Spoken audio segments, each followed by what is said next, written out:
In the past, the demon lord Varvatos grows weary of his existing life. Consequently, he intended to have someone defeat him to revalidate his human nature. But there lacks a person strong enough to achieve that task. Thus, his last resort is to execute reincarnation magic. In the present day, it's the 10th birthday of Varvatos' new life as Ard Meteor, who was born to a pair of average, ordinary people. During this current era, the study of magic has diminished. However, on the positive side, his physique is notably athletic, providing him with excellent strength and physical abilities. When questioned by his parents about his aspirations in life, Ard privately contemplates his desire to cultivate a friendship of equals with someone. This objective, however, does not materialize when he attempts to befriend a group of boys and subsequently some girls, but on both occasions, he fails to connect with any of them. Ard later expresses his frustration by destroying the forest near his home, and when he pauses to rest by his house's doorstep, he receives a visit from the mayor, Olhide. From him, Ard discovers that the most effective way to make friends is to be kind and respectful.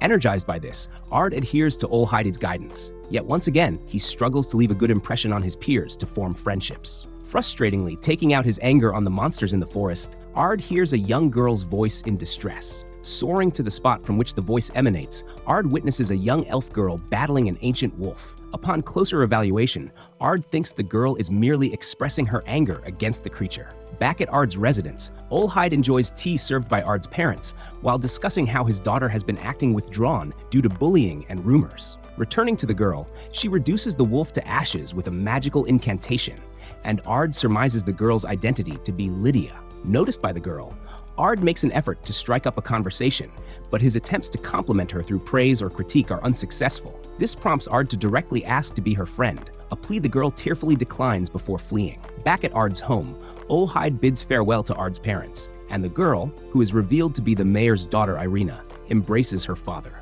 As she expresses her disdain for the countryside, Ard returns, stating that he followed Olhide's suggestion yet failed. The two would then encounter each other again, leading to a succession of Ard's attempts to befriend Irina, all of which end in failure each time. Eventually, a significant group of monsters made up of goblins attacks the town. While fighting off the monsters, Jack, Ard's father, tells Ard that the monsters invaded the town due to a faulty dungeon core. As it turns out, Olhide informs the two that Irina had ventured into the mountains earlier that afternoon, and Ard blames himself for being overly friendly with her. Soaring away, Ard discovers Irina encircled by a pack of goblins led by a hobgoblin. Just as Irina was accepting her fate, Ard arrives and dispatches the goblins with a few spells, and then takes out the remaining two goblins and hobgoblin. Jack, now with his wife Carla, is shown to have defeated all of the goblins in the town. While Jack is concerned about Irina, Olhide is not, asserting that his daughter will be safe. Returning to Ard and Irina, the two make amends with each other, and Irina finally acknowledges Ard's friendship. Years later, Irina surprises Ard by climbing into bed with him and proposes that they join the Academy of Magic together. Ard and Irina both meet Headmaster Golde of the Laville National Academy of Magic. Golde graciously introduces himself to the two as the Academy's headmaster and remarks on their heritage as the offspring of national heroes. Due to the achievement that Ard accomplished in his youth, he was exempted from the practical entrance exam for the senior division, but is still requested to complete the written section. Committing to perform well in that part, Ard later discovers that he failed the exam academically. However, in other aspects, as stated by Golde, his responses far exceeded those that have been projected. In simpler terms, the answers that Ard provided have significantly advanced the contemporary magic techniques. It's at this moment that Golde announces to the students in the vicinity of Ard's brilliance, but also how he is the son of the legendary mage Jack and warrior Carla, who once vanquished the evil god Dikeus, and an enigmatic figure observes the event unfold from the shadows. Later, Ard and Irina discuss their parents' previous achievements while strolling down a hallway. Upon entering their classroom, they are confronted by most of their fellow students who request to befriend them. Apart from those students, there was a small group that did not display the same level of respect, and they then witness a young succubus being harassed by a noble student. Irina steps in, and the bully introduces himself as Elrado, mentions the house he belongs to, and defends his actions by asserting that the girl belongs to a house that serves under his. Ard then intervenes and insists that the girl be treated with fairness and that he apologize to her. This results in Elrado suggesting a duel between them to resolve the issue, and Irina then identifies Elrado as someone who achieved becoming a mage square at a young age. As Elrado brags about his lineage, Olivia arrives on the scene and demands to know if Ard was the main cause of the disruption. Hesitantly, Ard admits that he was and inwardly wishes that Olivia doesn't recognize him as the reincarnation of Varvatos. During his brief exchange with Olivia, she allows the duel to proceed between El Rado and him. Later outside, Ard considers how he would battle El Rado without Olivia becoming aware of his true identity. The duel then commences with El Rado striking Ard with various types of flare spells, but Ard effectively counters every one of them with barriers. Ultimately,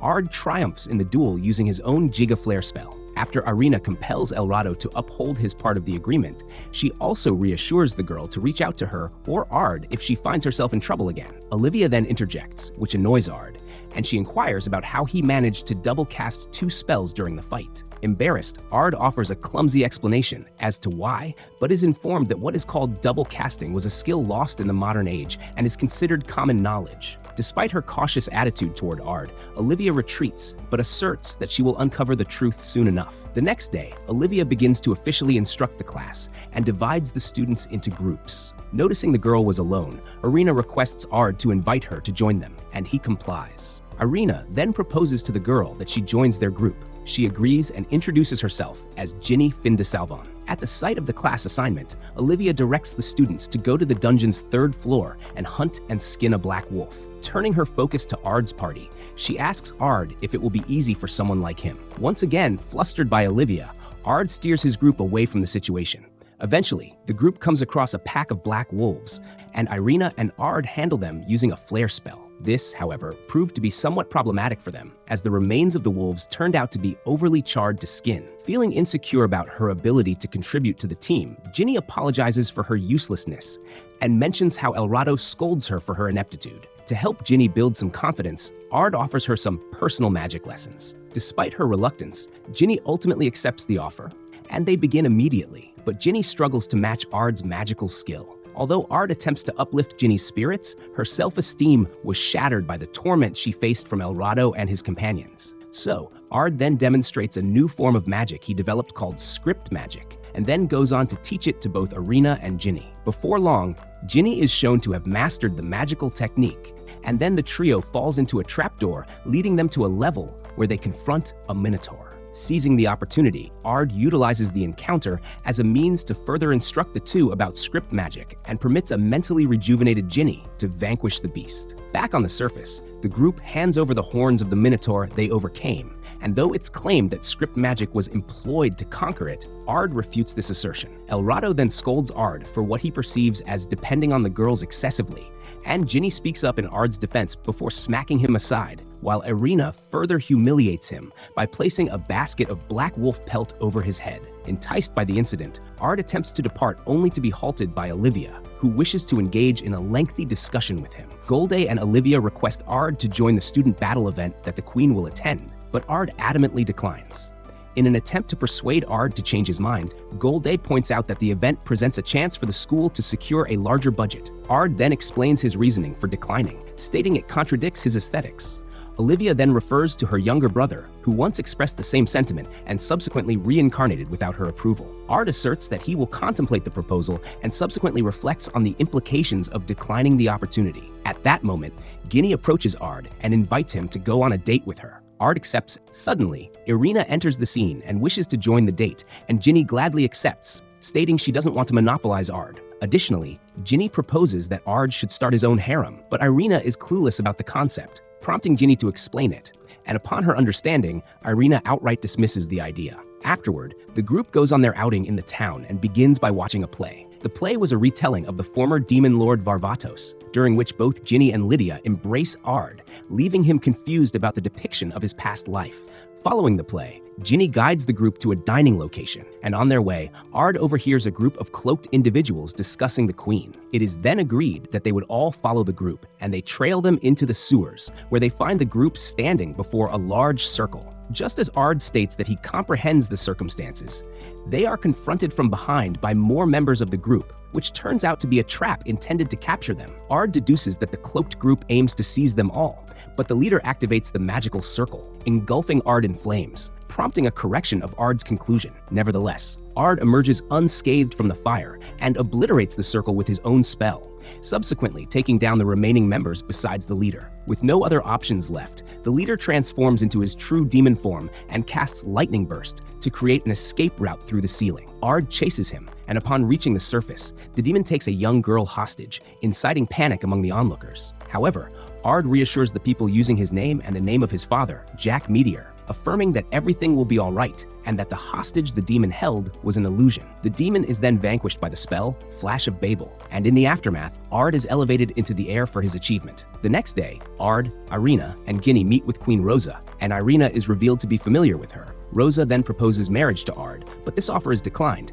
leading to Ard's promotion to Pentagon class. Instead, Ard requests an increase in the budget for his academy. The Queen, intrigued by Ard's humility, grants both title and budget to Ard and Irina, while appointing them as the Queen's shadow. Ginny is also awarded the Triangle class as well. Meanwhile, more of the cloaked figures converse about their previous attempt against Ard, but they remain confident in their ability to achieve their true objective regardless. Ard is approached by a female student, whom he politely turns down, proposing that they remain friends instead. Nevertheless, the student attempts to seduce him, but is interrupted by Irina's presence. In his office, Goldie updates instructor Jessica about Ard's decision to abstain from participating in the forthcoming battle event. Additionally, he has faced rejection from the other teachers regarding his ability to teach there, and Jessica assures Goldie that she will handle the situation. That night, Ard reflects on Irina while lying on his bed and is visited by Ginny, who is wearing a light skirt. She then attempts to seduce Ard, while Irina, still upset from earlier in the day, sits on her bed in her room. She finally decides to go to Ard's room, but enters just as Ginny makes a move on him. In disdain of what she perceives is about to happen,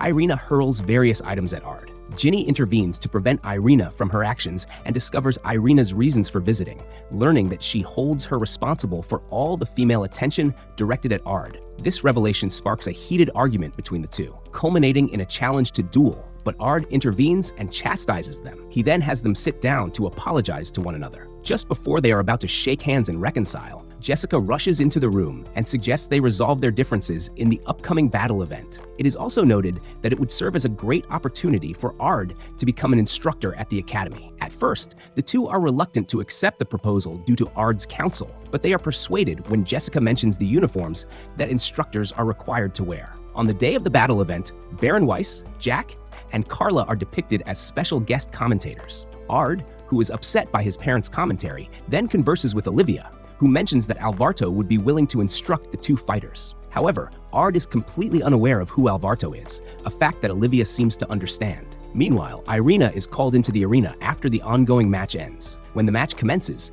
Irina struggles to counter her opponent's spells, but by utilizing the script magic she learned from Ard, she succeeds in overcoming her opponent. The battles progress, and in the finals, it's Ginny versus Irina. When the head commentator asks Weiss for his views on the situation, he asserts that he thinks Irina made it this far due to Ard's support. The match then starts, and before Ginny and Irina can take any action against one another, demons appear in the audience and cause chaos throughout the Colosseum. As Jessica informs Ard and Olivia, the demons are also assaulting the area outside the arena. In the arena, Ginny and Irina manage to eliminate the demons that attack them, but they struggle with the crystal golem that was created by the demons. Weiss employs his magic to destroy the golem, but is then stabbed by Jessica's hand, who then reveals herself as Elzard, the frenzied king of dragons. After she commands Irina to come with her peacefully, Ginny attacks Elzard. However, her magical spells are intercepted by Elzard's barrier. She subsequently knocks out Ginny, and when Irina surrenders, Elzard seizes Irina and ascends out of the arena. Weiss is treated in the school infirmary by Ard. Upon awakening, Weiss discloses that Irina has been taken by Elzard the Frenzied Dragon. Ard reassures everyone that he will rescue Irina from Elzard, as well as any other threat that might oppose him. In return, Weiss grants Ard unrestricted access to the royal treasury whenever he desires. Following Jack's suggestion, he proposes that Weiss disclose the truth to Ard regarding their background, which caused Irina to be absent for a lengthy period. Nonetheless, he remains reluctant to do this because of the situation surrounding them. Irina experiences a dream where she is a child once more and reveals to Ard who her true identity is, after which he vanishes and leaves her feeling isolated. Upon awakening from this dream, Irina finds that her hands are secured by a red transparent magic orb and encased in a magical tube. Elzard subsequently appears and explains that Irina must serve as a sacrifice for the Orphan of Chaos in order to summon a multitude of evil gods from another world to the realm. This is all motivated by her desire to devastate and annihilate the world as she wishes. Although Irina insists that Ard will come to her aid, Elzard asserts that if he were to discover her secret, he would forsake her. This remark validates the dream that Elzard had, and she is then ready to be sacrificed to the Orphan of Chaos. Ready to save Irina, Ard is approached by Ginny, who expresses a desire to accompany him and assist, but Ard asks Ginny to prepare dinner for his return with Irina. He then departs to find Irina, who is on the verge of being consumed by the Orphan of Chaos, but is killed by Ard before it can do so. As he hovers above, Ard descends to the ground and vows to eliminate all of the creatures present.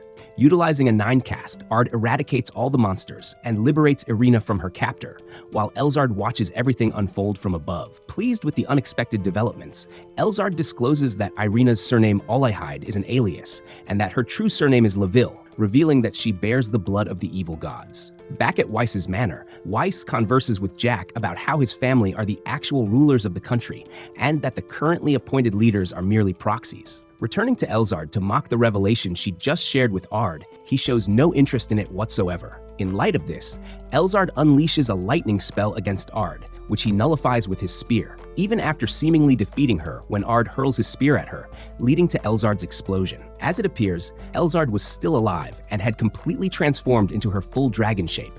She subsequently unleashes a purple laser spell at Ard, who counters it with his magical barrier. After requesting Irina to turn away, Ard performs a spell that brings forth a golden lady who re-establishes a gold-colored magical barrier. The lady, in fact, was Lydia Baginsgate, and under Weiss's command, she morphs into a broadsword that assists him during the initial phase of the fight. During the second phase of the fight, Ard has Lydia equip him with new armor and alters his hair color to a silver-white hue. By casting the spell Ultimum Zero, Ard vanquishes Elzard, and following the battle, Irina commends Ard and resolves to become more powerful. Slife finishes her 3-year training in the Phantom Forest dungeon to impress her sister Lydia. However, upon arriving in the outside city, she is shocked by every sight. After nearly being hit by a few wagons, Slife finds refuge in an alley and is approached by a masked person. He tells Slife that rather than 3 years, she has been away for 3,000 years, which Slife pretends she already knew. The two then stroll and converse by the city's river,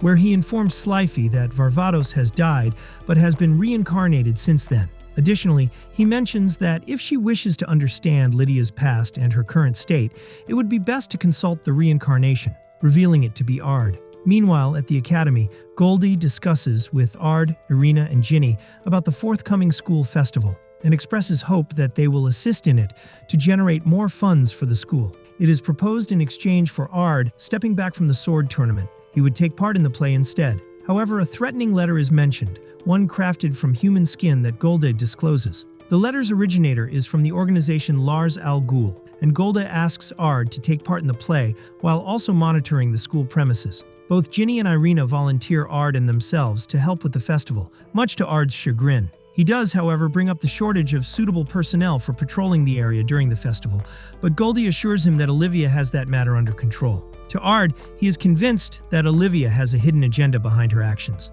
Later, Ard is confronted by an angry Slife, who approaches Ard and demands to know why he reincarnated and the location of Lydia. Irina steps in and offers to fight Slife in Ard's stead. Spotting Lydia in Irina, Slife inquires about her identity, and Irina replies that she is Ard's friend. Slife then asks to become her friend, and Irina flatly declines, prompting Slife to accept the duel conditions, with Olivia permitting it. Being pressured into accepting the duel, Ard consents to fight against Slife. On the duel grounds, Ard battles Slife on equal terms, but ultimately, he secures victory. While refusing to acknowledge her loss, Slife casts Demise Argis, summoning a magical sword from thin air. Employing the blade, Slife casts Vel Stena Olvidus, but Ard successfully shields himself from the spell with a magical barrier. Before she can launch another attack, Olivia intervenes and admonishes her for the harm and destruction she has caused to the students in the school.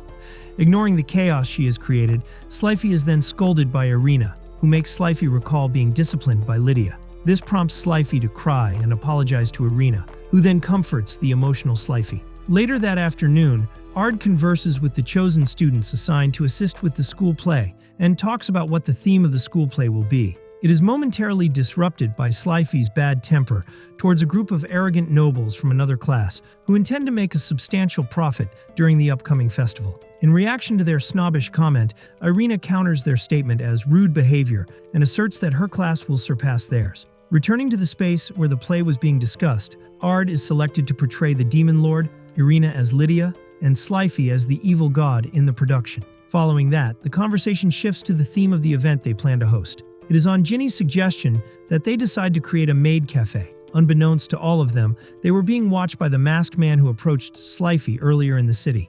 Ard and Irina attend the school festival pretending to be a couple, but in truth, they are there to patrol due to a threat posed by Lars Al Ghul. Soon, Slifer creates a ruckus by igniting an explosion and accusing an older man of being a demon. Olivia then joins the scene and defends the older man, stating that he is a staff member from a restaurant she often visits where she learned to make French fries. Released from her patrol duties by Olivia, Irina proposes that Slifer assist with their class activity, and she reluctantly consents. Ard and Irina then focus on the large tree, which Ard claims is where the third kind of Leville, known as the Great Sword King, sealed a unique item. Irina then states that even her father was unaware of what lies buried beneath the tree. Intrigued, Ard inquires if Olivia knows what is buried there, but she cannot respond due to constraints. Nonetheless, she reveals that one of the main attractions of the festival is the sword battle tournament, and that she has signed both herself and Ard up for it, much to his annoyance. Visiting his class's maid cafe, Ard sees Slifer break through the classroom wall to confront a student who inappropriately touched her. Ard then manages the situation, and following Ginny's insistence, he is treated in the cafe. Eventually, Irina shows up and insists that Ard leave to continue his patrols with her, but Ginny intervenes. This leads Irina to put on a maid outfit and serve Ard. An argument ensues among Ginny, the other maids, and Slifer. Just then, an announcement is made that the sword tournament will commence tomorrow, with the grand prize being a replica of the holy sword Vald Galgus. Irina declares that she will participate in the tournament alongside Ard. Ginny exclaims she will join as well and compete against Ard for an intimate lesson. This irritates Irina, who pledges to defeat Ginny, while Slifer is solely focused on the holy sword, Vald Galgus. On the day of the tournament, Ard, Irina, and Olivia are introduced as the top contenders most likely to win, much to Slifer's dismay. Eventually, Ard and the others advance to the finals, and Ard laments how he cannot hold back without Olivia believing he threw the match. Sitting in the audience, Irina, Slifer, and Ard observe Ginny's match and see her easily defeat her opponent to win. After the game, Irina is called to the cafe to lend a hand. Outside of the Colosseum, Ginny convinces Ard to watch her compete in the Miss and Mr. Beauty contest. Hesitantly, Ard agrees to go, and while in the audience, he notices Elrado, who has significantly gained weight since their last encounter. The reason for his presence is to watch Lilith. He expresses that he feels relieved that Ginny has managed to break her curse partially and has gained new self-confidence. Conversely, he recognizes that he will have to live with his guilt and self-loathing for the remainder of his life, which he accepts. Nevertheless, he understands that he can lift this curse by apologizing to her, but lacks the confidence to do so, and Ard acknowledges his connection to the situation. Ultimately, Ginny emerges victorious in the contest, and upon returning to the cafe, Irina pleads for their assistance but is disappointed that Ginny entered the contest that she also wished to join. The next day, Ard defeats Olivia in the tournament by utilizing a reflection spell that sends her flying out of the Colosseum. This action leads to Ard being disqualified for employing a forbidden spell, while Olivia gives up due to her inability to return in time for her match. During their bout, Irina triumphs over Ginny, and afterward, the masked man observes them and notes that alterations in the script are necessary. On the day of the performance, Irina is noticeably anxious, and Ard attempts to calm her down, but he feels that his attempts are in vain. Ard observes that the play portrays the Battle of the Avia des Savirs. Watching the enemy's base, they are about to attack over the horizon. Varvatos outlines the next steps, and Slifer makes an effort to defend Lydia, who, to Slifer's dismay, orders her to be silent. Then Avia Deza turns and taunts the crowd. Later that evening, Slifer asks Alvarto if he may let her join them in the battle the next day. However, she still prefers Lydia because she sees Slifer as her replacement. In response to Slifer's plea for him to rethink his decision, he agrees to it and promises to assume complete accountability. The next day, Avia was prepared to destroy Varvatos and his army with Demise Argis, but Slifer's traps defeated him and his men. Even though this enabled Lydia to deliver the decisive blow against Avia, it is quickly discovered that Slifer has set traps all over the place and is unsure of where they all may be. Because of what Sliffy did, Varvatos punches her as a result. As they head back from the battle, Sliffy sobs over her punishment and Varvatos' broken promise to take care of her. But Lydia gives her words of encouragement and compliments that really boost her spirits.